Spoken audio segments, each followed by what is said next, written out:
Hello दोस्तों, क्या आपने कभी अपना स्टार्टअप शुरू करने का सपना देखा है? मुझे पूरा यकीन है कि कभी न कभी तो स्टार्टअप का ख्याल आपके मन में जरूर आया होगा और ऐसा हम सबके साथ होता है। आए दिन हम नए नए स्टार्टअप्स के बारे में न्यूज में भी सुनते रहते हैं, जैसे कि ओयो रूम्स, ओला टैक्सी, उबर, जोमैटो, स्विगी आदि ऐसे ही स्टार्टअप्स हैं जो बहुत ज्यादा सफल हो चुके हैं और उनके ओनर करोड़पति अरबपति बन चुके हैं। तो आज हम स्टार्टअप से संबंधित एक बहुत ही इंपॉर्टेंट मानी जाने वाली एक किताब की हिंदी बुक समरी आपको सुनाने वाले हैं। बुक का नाम है 0 to 1। इसे लिखा है पीटर थाइल ने। सबसे पहले पीटर थाइल के बारे में आपको बता दूं, आपने पेपाल का नाम तो सुना ही होगा। जब गूगल पे, फोन पे, पेटीएम बने भी नहीं थे तो पेपाल अमेरिका में यूज हो रहा था। पेपाल से आप ईमेल के जरिए ही पेमेंट का लेन देन कर सकते थे। पेपाल को दो लोगों ने मिलकर डेवलप किया था, एक थे पीटर थाइल और दूसरे जिन्हें सारी दुनिया जानती है, एलोन मस्क, सदी के क्रांतिकारी एंटरप्रेन्योर और इन्वेंटर। जो भी व्यक्ति स्टार्टअप शुरू करना चाहते हैं और एंटरप्रेन्योर बनना चाहते हैं, उसे पीटर थाइल की इस किताब को जरूर पढ़ना चाहिए। इस बुक की लिंक जो है वो डिस्क्रिप्शन में दी गई है, आप जाके वहां से इसे परचेज कर सकते हैं। 0 to 1 ये बुक का टाइटल है। तो आखिर इसका मतलब क्या है? देखिए, 0 का मतलब सबको पता होता है, 0 यानी नथिंग। तो पीटर थाइल यही कहते हैं कि अगर आपको सफल स्टार्टअप शुरू करनी है तो 0 से स्टार्ट कीजिए। मतलब ऐसे प्रोडक्ट से शुरुआत करनी चाहिए जो अभी एग्जिस्ट ही नहीं करता हो, या दूसरे शब्दों में बोले तो अभी तक उसकी क्वांटिटी 0 है। लेकिन बहुत से लोग गलती करते हैं कि वो 1 से स्टार्ट करते हैं। पीटर के अकॉर्डिंग 1 का मतलब है पहले से ही उस प्रोडक्ट का मार्केट में मौजूद है। तो चलिए शुरू करते हैं इस ऑडियो बुक समरी को। पीटर थाइल एक बार स्टैनफोर्ड यूनिवर्सिटी में लेक्चर दे रहे थे। तभी वहां पर बैठे हुए एक स्टूडेंट जिसका नाम ब्लैक मास्टर था, वह उस लेक्चर का नोट्स बना रहा था। लेक्चर खत्म होने के बाद उसने उस नोट्स को अपने फ्रेंड जोन में शेयर किया। वह नोट्स लोगों को इतना पसंद आया कि वो नोट्स बहुत जल्दी पूरे कैंपस में फैल गया। इसके बाद पीटर थाइल ने ब्लैक मास्टर के साथ मिलकर एक बुक लिखी जिसका नाम 0 to 1 है। यह बुक बिजनेस के पॉइंट ऑफ व्यू से सबसे बेस्ट बुक में से एक है। यह बुक एक स्टेप बाय स्टेप गाइड है जो आपको बताएगी अगर आप एक स्टार्टअप करना चाहते हैं तो उसे कैसे शुरू करें। यह बुक आपको एकदम शुरुआती कदमों से लेकर के आखिरी मंजिल तक पहुंचने में आपकी हेल्प करेगी। पीटर थाइल एक सक्सेसफुल एंटरप्रेन्योर है, ग्रेट बिजनेसमैन है और इसी के साथ वो एक ऑथर भी है। पीटर थाइल ने एलोन मस्क के साथ मिलकर पेपाल की शुरुआत की थी, जो कि आज $100 मिलियन के वैल्यूएशन वाली कंपनी है। इसके बाद इन्होंने प्लांटरी टेक्नोलॉजी नाम की कंपनी की शुरुआत की, जो आज अपना आईपीओ लॉन्च करने की स्टेज पर है। तो हम कह सकते हैं कि जिस व्यक्ति की गाइडेंस ले रहे हैं वो वाकई में हमें सही डायरेक्शन देने के लिए एक बहुत ही काबिल इंसान है। 0 से 1 तक जाने का मतलब है कुछ ना होने से कुछ होने तक पहुंचना। यह एक बहुत बड़ी जंप है, बल्कि यह 1 से 100 या 1 से 1000 तक पहुंचने से भी बड़ी जंप है। 0 से 1 तक जाने का ही मैजिक है जो आपको डार्कनेस खत्म करने में मदद करता है। इस बुक में पीटर ने टेक्नोलॉजी स्टार्टअप्स के लिए अपने अनुभव की बात की है। उन्होंने इस संबंध में आइडिया और सजेशन भी दिए हैं। What is 0 to 1?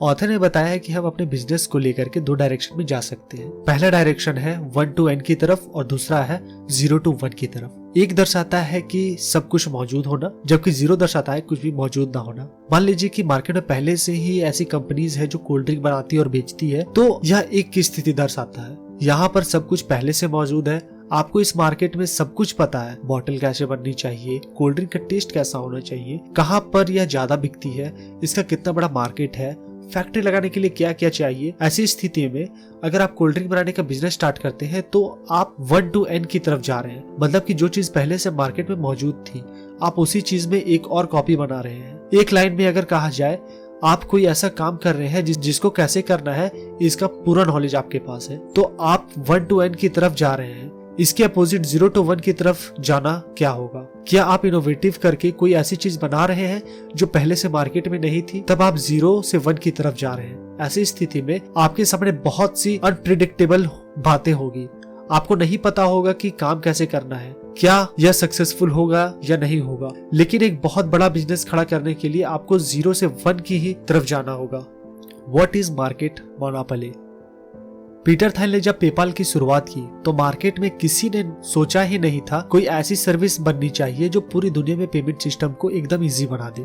दूसरे लोग इस डायरेक्शन में सोचने में सक्षम नहीं थे, इसलिए पेपाल की आज मार्केट में मोनोपोली है। बिजनेस फुल स्पीड में तभी ग्रो करता है जब उसकी मार्केट में मोनोपोली हो। आपको अगर इकोनॉमिक की थोड़ी सी भी जानकारी है तो आपको मोनोपोली और परफेक्ट कंपटीशन का कॉन्सेप्ट पता होगा। मोनोपोली वह सिचुएशन होती है जहां कोई प्रोडक्ट का मार्केट में सिर्फ एक ही सेलर होता है। ऐसी कंडीशन में मोनोपोलिस्ट पूरे मार्केट को कंट्रोल करके रख सकता है। वही परफेक्ट कंपटीशन वह सिचुएशन होती है जहां मार्केट में एक ही चीज के बहुत से सेलर्स होते हैं। सभी सेलर्स को मार्केट के साथ चलना पड़ता है। कोई अपनी प्राइस बहुत ज्यादा नहीं बढ़ा सकता क्योंकि कस्टमर फिर वही चीज दूसरे सेलर से कम दाम में खरीद कर चला जाएगा। हमें पढ़ाया जाता है मोनोपोली कस्टमर्स के लिए बहुत नुकसानदायक होता है क्योंकि कस्टमर को मोनोपोलिस्ट की मुंह मांगी कीमत देनी पड़ती है। मोनोपोली के कारण दूसरे छोटे बिजनेस खत्म हो जाते हैं। वही परफेक्ट कंपटीशन में कीमतें भी कंट्रोल में होती है, प्रॉफिट भी सब बराबर कमाते हैं। स्कूल और कॉलेज में पढ़ाई गई बाकी बातों की तरह यह भी एकदम गलत है। ऐसा क्यों, चलिए समझते हैं। सबसे पहले तो परफेक्ट कंपटीशन कीमतों को गिराता है। इससे बिजनेस का प्रॉफिट कम होता चला जाता है। जब बिजनेस कम जाएगा तो वह अपने एम्प्लॉय को भी कम सैलरी देगा। वही अगर बिजनेस कोई कंपटीशन फेस नहीं करेगा तो आपका ध्यान आपके एम्प्लॉय के वेलफेयर पे भी जाएगा। गूगल इस चीज का जीता जाता उदाहरण है। मोनोपोली ऐसे ही नहीं बन जाती। जब कोई बिजनेस सुपीरियर क्वालिटी का सामान बेचता है तभी कस्टमर दूसरे सस्ते प्रोडक्ट की जगह उसके प्रोडक्ट्स के लिए ज्यादा कीमत देने को भी तैयार होते हैं। एप्पल इस बात का जीता जाता उदाहरण है। ऐसा नहीं कि मोनोपोली को हटाया नहीं जा सकता। मोनोपोली बनाए रखने के लिए लगातार अच्छे प्रोडक्ट्स बनाते रहने पड़ते हैं, वरना कोई और छोटा सा बिजनेस अच्छे प्रोडक्ट्स बनाकर मोनोपोली को हटा सकता है। इसलिए मोनोपोली वैसी नहीं जैसे स्कूल में बताई जाती है। हर बिजनेस को हमेशा एक मोनोपोली क्रिएट करने की कोशिश में रहना चाहिए। वो कैरेक्टरिस्टिक्स जो 0 से 1 की तरफ जाने वाले हर बिजनेस में होता है। अगर आप कोई नया बिजनेस स्टार्ट कर रहे हैं तो उसमें यह कैरेक्टरिस्टिक्स होनी चाहिए। First characteristics for new business, proprietary technology. Proprietary technology मतलब ऐसी टेक्नोलॉजी जो सिर्फ आपके पास हो, उसका ट्रेडमार्क या कॉपीराइट सब आपके पास हो, जिससे कोई भी उस टेक्नोलॉजी को यूज ना कर पाए। अगर ऐसा होगा तो आपके कॉम्पिटिटर आपके प्रोडक्ट्स की कॉपी नहीं बना पाएंगे, लेकिन आपकी टेक्नोलॉजी आपके कॉम्पिटिटर से कम 10 गुना अच्छी होनी चाहिए। अगर आपकी टेक्नोलॉजी दूसरे से थोड़ी ही अच्छी होगी तो आपका प्रोडक्ट भी दूसरे के प्रोडक्ट से थोड़ा ही बेटर दिखेगा। फिर इनको बेचने में आपको दिक्कत ही होगी। एग्जाम्पल के लिए हम अमेजोन को देख सकते हैं। अमेजोन जब स्टार्ट हुई तब वह किसी भी बुक स्टोर से 10 तो क्या सैकड़ों गुना ज्यादा बुक ऑफर कर रही थी। Second characteristics for new business, network effect. Network effect वह फिनोमेना होती है जिसको एक प्रोडक्ट में जितना ज्यादा यूजर बढ़ते जाते हैं उतना ही ज्यादा उस प्रोडक्ट की वैल्यू भी बढ़ती जाती है। जैसे कि हम एग्जांपल में ले सकते हैं फेसबुक। जब सबसे पहले किसी फ्रेंड ने फेसबुक पर आईडी बनाई होगी तब उसके लिए वहां ज्यादा कुछ नहीं होगा, इसलिए उसने अपने बाकी लोगों को या अपने बाकी फ्रेंड्स को फेसबुक चलाने के सजेशन दिया होगा। बाकी लोग से जुड़ने के बाद उसका एक्सपीरियंस और भी बेटर होता गया। अब इस चीज का फायदा यह है कि अब कोई दूसरा सोशल नेटवर्क साइट अगर लॉन्च होता है तो वो इतना पॉपुलर नहीं हो पाएगा क्योंकि हमारा सारा नेटवर्क तो फेसबुक पर है। सेम इसी कारण से आप व्हाट्सएप चलाना भी नहीं छोड़ सकते। Third characteristics for new business, economy of sale. इसका मतलब है कि आपके बिजनेस के बड़े होने की कोई लिमिट नहीं होनी चाहिए। अगर आपका बिजनेस एक लिमिट के बाद बड़ा होना बंद हो जाएगा तो आपका प्रॉफिट भी लिमिटेड हो जाएगा। आपके बिजनेस में इकोनॉमी ऑफ स्केल ऐसी होनी चाहिए कि आपके प्रोडक्ट का कॉस्ट भी फिक्स्ड रहे लेकिन आपका बिजनेस भी स्केल होता रहे, इस बिजनेस भी आपका बढ़ता रहे। इस चीज को हम ई बुक के एग्जाम्पल से समझते हैं। एक नॉर्मल किताबों का पब्लिशर अगर फिजिकल किताबों को छापेगा तो उसकी किताब बस एक लिमिटेड मार्केट में ही अवेलेबल होगी। अगर उसकी किताबों की डिमांड बढ़ जाती है तो उसको और किताबें छापनी पड़ेगी जिससे उसकी प्रोडक्शन कॉस्ट भी बढ़ जाएगी। वही जो पब्लिशर ई बुक सेल करेगा तब उसकी ई बुक दुनिया में कहीं पे भी खरीदी जा सकती है। ज्यादा डिमांड होने पर ना उसका स्टॉक खत्म होगा ना उसे दोबारा किताबें छापने की जरूरत पड़ेगी। तो इस टाइप की इकोनॉमी ऑफ स्केल आपको भी अपने बिजनेस में रखनी चाहिए। Fourth characteristics for new business, branding. आपके बिजनेस का एक ब्रांड होना बहुत जरूरी है क्योंकि लोग अपने आप को ब्रांड इमेज से जोड़ कर देखते हैं। फिर जो ब्रांड उनकी पर्सनालिटी से मैच करती है वह उस ब्रांड के लॉयल कस्टमर बन जाते हैं। एग्जाम्पल के लिए हम फास्ट ट्रैक को ले सकते हैं। टाइटन वैसे तो हर एज ग्रुप के लिए प्रोडक्ट बनाती है लेकिन उसने फास्ट ट्रैक की पोजीशनिंग कुछ ऐसी की है कि वह ब्रांड पूरी तरह से यंगस्टर्स के लिए बनी हुई दिखती है। इसलिए कॉलेज स्टूडेंट फास्ट ट्रैक के प्रोडक्ट ज्यादा इस्तेमाल करते हैं। लेकिन ब्रांड बिल्ड करने से पहले आपके प्रोडक्ट को भी अच्छा बनाना जरूरी है। अगर आपका प्रोडक्ट खराब होगा तो कितना भी पैसा आप मार्केटिंग में खर्च कर दो उसका फायदा आपको नहीं मिलेगा। माइक्रोमैक्स इसका एक जीता जाता एग्जाम्पल है। माइक्रोमैक्स ने एक्समैन के हीरो ह्यूज जैकमैन को अपना ब्रांड एम्बेसडर बनाया था, लेकिन बिना अच्छे प्रोडक्ट से कंपनी केवल ह्यूज जैकमैन के सहारे कंपनी कुछ नहीं कर पाई। The secret for 0 to 1।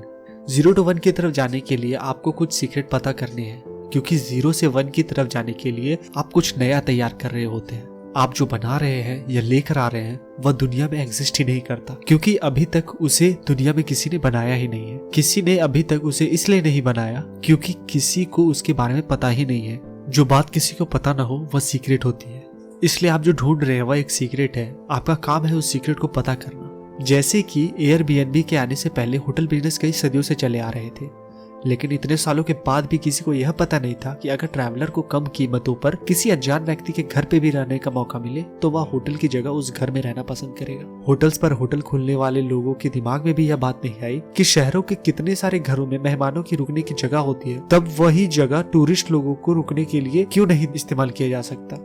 लेकिन एयरबीएनबी का सीक्रेट इस डिमांड और सप्लाई में चला गया। अब वह बिना होटल खोले पूरी दुनिया में टूरिस्ट और लोकल जनता के घरों में रुकवाकर अपना बिजनेस चला रहे हैं। फाउंडेशन ऑफ द कंपनी ऐसे इंसान के साथ स्टार्ट करें जिससे आप पहले से जानते हो, जिससे आपकी अच्छी बनती हो, वरना छोटी छोटी कहानी सुनने के कारण आपकी कंपनी बर्बाद हो जाएगी। कंपनी की ओनरशिप, पोजीशनिंग और कंट्रोल में कोई कंफ्यूजन ना होने दे। यह बात हमेशा क्लियर रखिए कि कंपनी का लीगल ऑनर कौन है, रोज के ऑपरेशन कौन संभालेगा, कंपनी के बाकी बाहरी अफेयर्स कौन देखेगा। ऐसे करने से आपके आगे झगड़े होने के चांसेस कम होंगे। हमेशा फुल टाइम एम्प्लॉय को ही हायर करें। पार्ट टाइम जॉब करने वाले लोगों से अपनी कंपनी की प्रोग्रेस से कोई फायदा नहीं होगा, इसलिए उनके ऑब्जेक्टिव भी आपके कंपनी को आगे बढ़ाने के लिए नहीं होंगे। कंपनी के फाउंडर या सीईओ को बहुत ज्यादा सैलरी नहीं अलॉट करनी चाहिए। अगर सैलरी बहुत ज्यादा होगी तो कंपनी के इनिशियल टाइम में ही कंपनी का कैश सैलरी देने में ही कंपनी चली जाएगी। अगर कंपनी का सीईओ खुद को ही ज्यादा सैलरी दे रहा है, उससे यह दिखता है कि उसका इंटरेस्ट कंपनी को आगे बढ़ाने में कम है और पैसे कमाने में ज्यादा है। अगर कंपनी के इनिशियल एम्प्लॉय को आप सैलरी के साथ इक्विटी भी अलॉट कर रहे हैं, किसको कितनी इक्विटी मिल रही है यह बात हमेशा कॉन्फिडेंशियल होनी चाहिए। अगर एम्प्लॉय को एक दूसरे की इक्विटी के बारे में पता होगा तो उससे अपनी जॉब को लेकर डिससेटिस्फैक्शन आ जाएगा। किसी भी एम्प्लॉय को अगर यह लगेगा उससे कम टैलेंटेड एम्प्लॉय को उससे ज्यादा इक्विटी मिल रही है, या तो वह जॉब छोड़ने का सोचेगा या फिर पूरी ईमानदारी के साथ काम करना बंद कर देगा। यह सभी पॉइंट कंपनी के स्ट्रॉन्ग फाउंडेशन के लिए ऑथर ने हमें बताए हैं। कंपनी मार्केटिंग, इसमें हम देखेंगे कि किस सिचुएशन में किस टाइप की मार्केटिंग करनी चाहिए। मार्केटिंग के लिए आपके पास कुछ ऑप्शंस हैं, जैसे कि complex sales, personal sales, advertisement और वायरल मार्केटिंग। इसको हम एक एक करके देखते हैं। सबसे पहले कॉम्प्लेक्स सेल्स। कॉम्प्लेक्स सेल्स तब होगी जब आपकी डील्स लाखों और करोड़ों में हो। अगर आपका प्रोडक्ट ऐसा है जिसकी कीमत बहुत ज्यादा है, उसके सेल्स की प्रोसेस भी बहुत लंबी है, तो आप कॉम्प्लेक्स सेल्स में डील कर रहे हैं। ऐसी सिचुएशन में जो भी खरीदार होगा वह सीधे कंपनी से बात करना चाहेगा, किसी सेल्समैन से नहीं। अगर आप ऐसी कंपनी के मालिक है तो आपको कस्टमर से डील करनी पड़ेगी। दूसरा है पर्सनल सेल्स। पर्सनल सेल्स वो होती है जिसमें सेल्समैन ही क्लाइंट ढूंढता भी है और उससे डील भी करता है। सेल्समैन तब अपॉइंट किया जाता है जब कंपनी थोड़े महंगे प्रोडक्ट बेच रही है। इंश्योरेंस और फाइनेंस की कंपनी में सेल्समैन इसलिए अलॉट होते हैं क्योंकि इसकी वैल्यू तो ज्यादा होती है लेकिन बहुत ज्यादा नहीं होती। तीसरा है एडवर्टाइजमेंट। एडवर्टाइजमेंट तब की जाती है जब प्रोडक्ट बहुत लो प्राइस की हो, जैसे कि ग्रोसरी और कॉस्मेटिक आइटम ही हम केवल एडवर्टाइजमेंट में देखते हैं। इसको बेचने के लिए हमारे पास कभी सेल्समैन नहीं आता। एडवर्टाइजमेंट के माध्यम से कम पैसे में ही बहुत सारे लोगों तक हमारे प्रोडक्ट्स की अवेयरनेस पहुंच जाती है। आखिरी है वायरल मार्केटिंग। वायरल मार्केटिंग तब होती है जब प्रोडक्ट की कोर फंक्शनैलिटी उसके यूजर्स को अपने फ्रेंड्स और फैमिली मेंबर्स को इनवाइट करने को इनकरेज करती है। यह मार्केटिंग सबसे सस्ती और सबसे ज्यादा तेज होती है। अगर यूजर्स को ज्वाइन करने और इनवाइट करने की प्रोसेस एकदम इजी होगी तो आपके प्रोडक्ट्स की वायरल मार्केटिंग होने के चांसेस बहुत ज्यादा बढ़ जाती है। इनवाइट एंड अर्न वाले एप्स अपनी वायरल मार्केटिंग ही करते हैं। 7 questions before starting a company. अगर आप अपनी कंपनी स्टार्ट करने की सोच रहे हैं तो पहले आप अपने आप से यह सवाल पूछिए जो हमें ऑथर ने बताया है। पहला सवाल, क्या आप एक ऐसा प्रोडक्ट लेकर आ रहे हैं जो बाकियों से कई गुना बेहतर है? दूसरा, क्या यह आपके बिजनेस को स्टार्ट करने के सही समय है? कहीं आप समय से बहुत पीछे या आगे नहीं चल रहे हैं? तीसरा, छोटे से मार्केट में ही सही, क्या आप मोनोपोली क्रिएट कर रहे हैं? चौथा सवाल, क्या आपके साथ जो टीम है उसमें सही लोग हैं? पांचवा, क्या आपके पास प्रोडक्ट को मैन्युफैक्चर व डिस्ट्रीब्यूट करने का सही प्लान है? छठा, क्या आपका बिजनेस आगे आने वाले 10-20 सालों तक अपनी पोजीशन पर बना रहेगा? आखिरी, क्या आपने ऐसा सीक्रेट ढूंढ लिया है जिस पर अभी तक किसी की नजर नहीं गई? पीटर बताते हैं कि टेस्ला मोटर ऐसी एक कंपनी है जो इन 7 सवालों पर खरी उतरी है। पहला सवाल, क्या आप मार्केट में ऐसी प्रोडक्ट ला सकते हो जो एग्जिस्टिंग प्रोडक्ट से अच्छा हो? इसका आंसर पीटर ने दिया है, टेस्ला की टेक्नोलॉजी इतनी अच्छी है कि बाकी कारों की कंपनी उन पर निर्भर है, जैसे कि मर्सिडीज बेंज टेस्ला की पावर ट्रेन को यूज करती है, टोयोटा टेस्ला मोटर्स का इस्तेमाल करती है और डेलमर टेस्ला के बैटरी पैक को यूज करती है। दूसरा सवाल, क्या ये सही टाइम है इस तरह के बिजनेस बनाने के लिए? इसका दूसरा सवाल, क्या ये सही टाइम है इस तरह का बिजनेस बनाने के लिए? पीटर आंसर देते हैं, 2009 में यूएसए में सब सोच रहे थे कि इलेक्ट्रिक कार जैसे क्लीन टेक्नोलॉजी के लिए गवर्नमेंट हमेशा सब्सिडी देती रहेगी, लेकिन टेस्ला ने इसे वन टाइम अपॉर्चुनिटी के रूप में देखा और गवर्नमेंट से 465 मिलियन की सब्सिडी ले ली। इसके 1.5 साल बाद ही 2010 में ओबामा की सरकार में लोगों ने इन सब्सिडी को पॉलिटिकलाइज कर दिया और सब्सिडी बंद हो गई। जरा इमेजिन कीजिए, $500,000 सब्सिडी में। तीसरा सवाल, क्या आप छोटी मार्केट के बड़े शेयर से स्टार्ट कर रहे हो? पीटर आंसर देते हैं, टेस्ला ने सबसे पहले कॉस्टली इलेक्ट्रिक कार बनाए और ये कार बड़े बड़े एक्टर्स को बेची गई। शुरू में टेस्ला ने सिर्फ 3000 कार ही बेची, लेकिन इसमें रिसर्च के पैसे मिल गए। इसके बाद टेस्ला ने मिडिल क्लास लोगों के लिए मार्केट में सीडान कार्स ले आए और 2013 में 20,000 कार बेची। आज टेस्ला इलेक्ट्रिक कार दुनिया में सबसे आगे है। चौथा सवाल, क्या आपके पास सही टीम है? पीटर जवाब देते हैं, टेस्ला के सीईओ एलन मस्क एक बहुत ही अच्छी इंजीनियर और सेल्समैन है और उनकी टीम भी उन्हीं की तरह परफेक्ट। एलन कहते हैं कि टेस्ला की टीम स्पेशल फोर्सेस की तरह है। अगर आप टेस्ला में आते हैं तो आप बाकियों से 4 कदम आगे हैं। पांचवा सवाल, क्या आपके पास अपने प्रोडक्ट्स को बनाने के साथ साथ उसे बेचने का तरीका भी मालूम है? पीटर जवाब देते हैं, टेस्ला अपने सेल्स को बहुत सीरियसली देखता है। जहां पर हुंडई और फोर्ड जैसी कंपनी कार को खुद बनाती है लेकिन सेल्स के लिए दूसरे पर निर्भर रहती है, वही टेस्ला अपनी कार्स अपने ही स्टोर्स में बेचती है। इससे उन्हें जो कस्टमर के साथ अपना रिलेशन बनाया है उसे डोमिनेट करना बहुत ही मुश्किल है। छठा सवाल, क्या आप अपना बिजनेस 10-20 सालों बाद भी कर रहे होंगे? पीटर जवाब देते हैं, जिस रेट से टेस्ला इलेक्ट्रिक कार्स में इंप्रूवमेंट हो रही है उसे बीट कर पाना किसी भी कंपनी के लिए बहुत ही मुश्किल है। इलेक्ट्रिक कार्स में कस्टमर टेस्ला को ही प्रेफर करते हैं। ऐसी कंपनीज बहुत लंबे समय तक मार्केट में मोनोपोली बनाकर रखती है। सातवां सवाल, क्या आप ऐसी अपॉर्चुनिटी ढूंढ रहे हैं जो बाकी मिस कर रहे हैं?